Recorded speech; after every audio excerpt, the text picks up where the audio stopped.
Mercury astro research centre சார்பாக நான் உங்கள் ஜோதிடர் மணிகண்டன் பேசுகிறேன். அனைவருக்கும் வணக்கம்.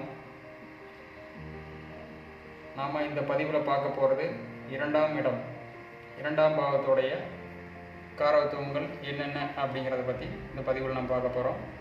போன பதிவில் மூணாம் இடம் அதை பற்றி பார்த்தோம். இந்த பதிவில் இரண்டாம் இடம் அப்படிங்கிறது ஒரு ஜாதகருக்கு எவ்வளோ முக்கியம் அப்படிங்கிறத பற்றி நம்ம பார்க்க போகிறோம். பொதுவாக இரண்டாம் இடம் அப்படின்னாவே பேச்சு, முதல்ல பேச்சு குறிக்கும், ரெண்டாவது அவருடைய குடும்பத்தை குறிக்கும், மூன்றாவது உணவு, அப்புறம் அவருடைய வருமானம், தனவரவு, பண வசதி, பொருளாதார வசதி, இது எல்லாமே குறிக்கக்கூடியது இரண்டாம் பாவம். அதே மாதிரி திருமணத்திற்கு பெற்றோர்கள் கொடுக்கும் சம்மதம், குடும்பத்தினர் செய்து வைக்கும் திருமணம், இதெல்லாமே இரண்டாம் பாவத்தில் வரும்.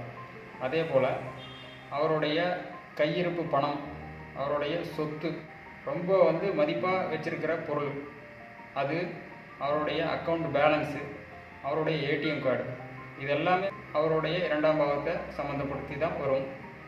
அதே மாதிரி இன்டர்வியூ, ஒருத்தருடைய பேச்சு, அந்த பேச்சுக்கும் வருமானத்திற்கும் தொடர்பு இருக்குது.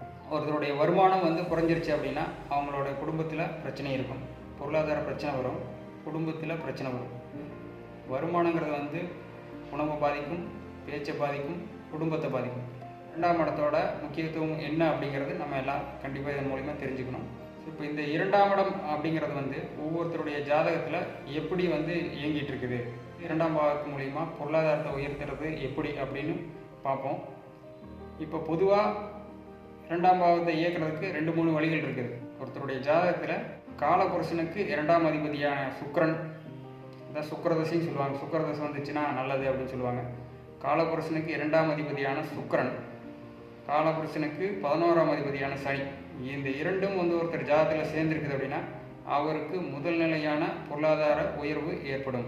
பொருளாதாரத்திற்கு முதல் நிலையான சேர்க்கை பார்த்தீங்கன்னா சனியும் சுக்கிரனும், குரு சனி, அதே மாதிரி குரு சுக்கிரன், சனி சுக்கிரன், குரு சுக்கிரன், குரு சனி, இந்த 3 கிரக சேர்க்கையும் யாராவது ஜாதகத்தில் இருந்துச்சுன்னா அவங்களுக்கு வருமானத்தை, பொருளாதாரத்தை உயர்த்தக்கூடிய அமைப்பு இருக்குதுன்னு எடுத்துக்கலாம். அதே மாதிரி ரிஷபத்தில் சுக்கிரன் இருந்தாலும், கும்பத்தில் சனி இருந்தாலும், ரிஷபத்தில் சனி இருந்தாலும், கும்பத்தில் சுக்கிரன் இருந்தாலும், ரிஷபத்தில் குரு இருந்தாலும், கும்பத்தில் குரு இருந்தாலும் அவர்களுக்கு பொருளாதார உயர்வு நிச்சயம் உண்டு. அந்த கிரகங்களுடைய தசாபுத்தி காலத்தில் கண்டிப்பாக அவருக்கு பொருளாதார உயர்வு உண்டு. குடும்பத்தில் முன்னேற்றம், குடும்ப முன்னேற்றம் இருக்கும், வருமான முன்னேற்றம் இருக்கும். எந்த லக்னமாக இருந்தாலும் இரண்டாம் இடத்துல குரு சுக்கிரன், சனி சுக்கிரன், குரு சனி, இந்த கிரகங்கள் தொடர்பு இருக்கும்போது அவங்களுக்கு பொருளாதார உயர்வு கண்டிப்பாக இருக்கும். இது இரண்டாம் இடத்துல இருந்தாலும் சரி, 11ஆம் இடத்துல இருந்தாலும். அதே போல் அவங்களுடைய லக்கணத்துக்கு இரண்டாம் அதிபதி, 11ஆம் அதிபதி, இந்த கிரகங்கள் இணைவாக இருக்கிறது பொருளாதாரத்தை கண்டிப்பாக உயர்த்தும். பொருளாதாரத்தை உயர்த்தக்கூடிய இந்த கிரகங்கள் அமைப்பு பார்த்தோம். அதே சமயத்தில் பொருளாதார பிரச்சனையை கொடுக்கக்கூடிய கிரகங்கள் சேர்க்கை அப்படின்னு பார்த்தா இரண்டாம் இடத்தோட சனி ராகு, சனி கேது, சுக்கிரன் ராகு, சுக்கிரன் கேது, குரு ராகு, குரு கேது, இந்த 3 கிரகங்களுடன் ராகு கேதுகள் சேர்ந்திருந்ததுன்னா அவருக்கு இரண்டாம் இடத்தோட தொடர்பு இருந்ததுன்னா பொருளாதார பாதிப்பு, வருமான பாதிப்பு நிச்சயம் ஏற்படும்.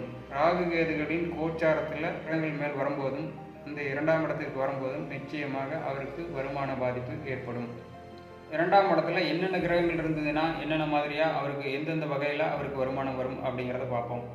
இப்போ ஒருத்தருக்கு இரண்டாம் இடத்துல சூரியன் இருக்குது அப்படின்னா நிச்சயமாக அவருக்கு நிர்வாகம் சம்பந்தப்பட்ட துறையின் மூலமாகத்தான் அவருக்கு பொருளாதார உதவி, பொருளாதார முன்னேற்றம், வருமானம் இதெல்லாமே வரும். இரண்டாம் இடத்துல சந்திரன் தொடர்பு இருக்குது அப்படின்னா நிச்சயமாக நீர் சம்பந்தப்பட்ட பொருட்கள், பால், வெள்ளை நிற பொருட்களால் தினமும் அழியக்கூடிய பொருட்களான காய்கறி, மளிகை சாமான், மளிகை கடை, இதன் வருமானம் அவருக்கு கிட்டும்.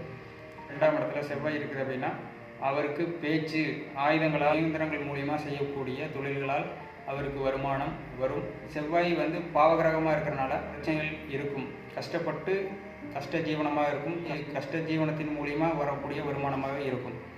அதே மாதிரி இதில் புதன் இருக்குது அப்படின்னா கண்டிப்பாக அவருடைய படிப்பின் மூலிமா அவருக்கு வருமானம் இருக்கும். படிப்பின் மூலிமா வருமானம், பத்திரிகை துறை, மேடை பேச்சாளர், பேச்சு கண்டிப்பாக பேச்சு இருக்கும். புதன் இரண்டாம் இடத்துல புதன் இருக்குது அப்படின்னா அவருடைய வருமானத்தில் பேச்சின் மூலிமா வரக்கூடிய வருமானமாக இருக்கும். அதே போல் பிரிண்டிங் ப்ரெஸ்ஸு, செய்தித்தாள், அச்சுத்துறை, இந்த மாதிரி துறைகளின் மூலிமா அவருக்கு வருமானம் ஏற்படும். அதே மாதிரி குரு 2ஆம் இடத்துல இருக்குது அப்படின்னா கவுன்சிலிங், அதே மாதிரி கன்சல்டிங், ஆலோசனை சொல்லுதல், சேவை மையம், ஆடிட்டிங், பொருளாதாரம், கன்சல்டிங் மூலிமா அவர் வந்து சம்பாதிப்பார், வருமானத்தை ஏற்படுத்திக்குவார். 2ஆம் இடத்துல சுக்கிரன் இருக்குது அப்படின்னா கண்டிப்பாக அழகு நிலையம், அழகு சாதன பொருட்கள், அலங்கார பொருட்கள், கெமிக்கல்ஸ், இது சம்மந்தப்பட்ட துறைகளில் வந்து மூலிமா அவருக்கு வருமானம் ஏற்படும்.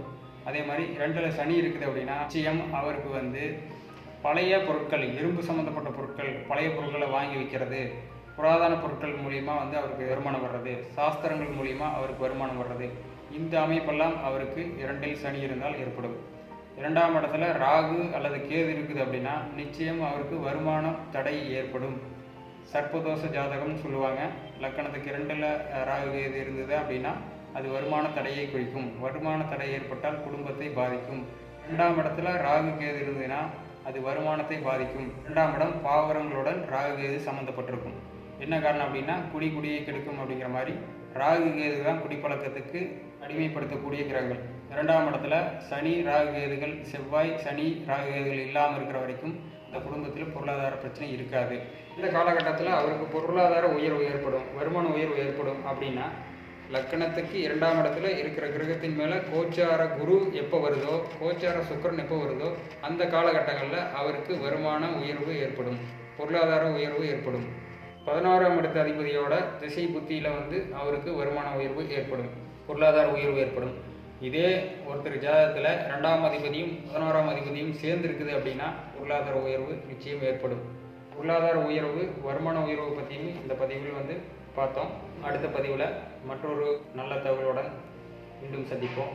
வரும் ஏப்ரல் மாதம் அடிப்படை ஜோதிடம் என்கின்ற வாட்ஸ்அப் குரூப் மூலிமா ஜோதிடத்தை கற்றுக் கொடுத்து கொண்டு வருகிறோம். விருப்பம் உள்ளவர்கள் கீழே கொடுத்திருக்கும் அந்த வாட்ஸ்அப் எண் மூலிமா இணைந்து பயன்பெறுமாறு கேட்டுக்கொள்கிறோம்.